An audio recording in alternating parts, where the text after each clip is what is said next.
Kidd Kraddick in the morning. The Showbiz Top 5. Hey, it's Kellie Rasberry with the Showbiz Top 5 for Thursday. It is March the 11th.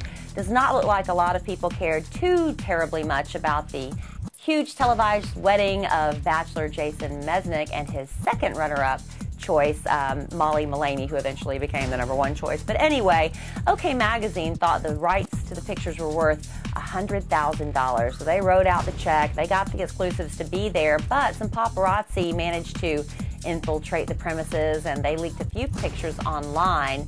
So I don't know if that had as much to do with the fact they didn't sell as many copies as they were hoping, or the fact that nobody cared, like I said, too terribly much. Only 250,000 copies of OK featuring Jason and Molly's wedding were sold last week, and that's compared to their usual weekly average of 400,000.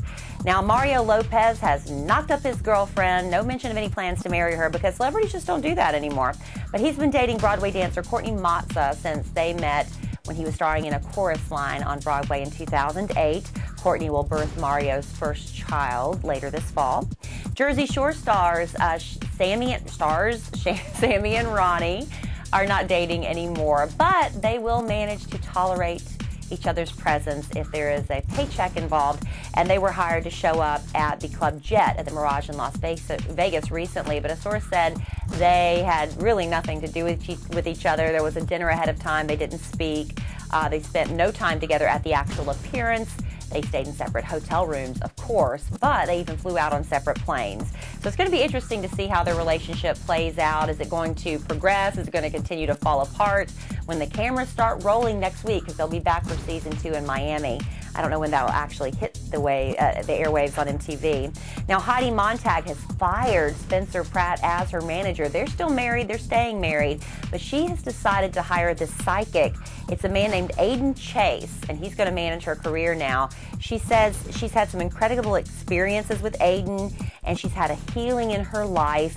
And she says it's been because of this healer intuitive, as she refers to him, Aiden Chase. So she's officially asked him to become her manager, and she thinks that having a psychic guide your career is going to give her a leg up on the competition. So we'll see how long that works out. And just 10 days, sadly, before he died, Haim was approached by the producers and the casting directors for Celebrity Rehab about checking in.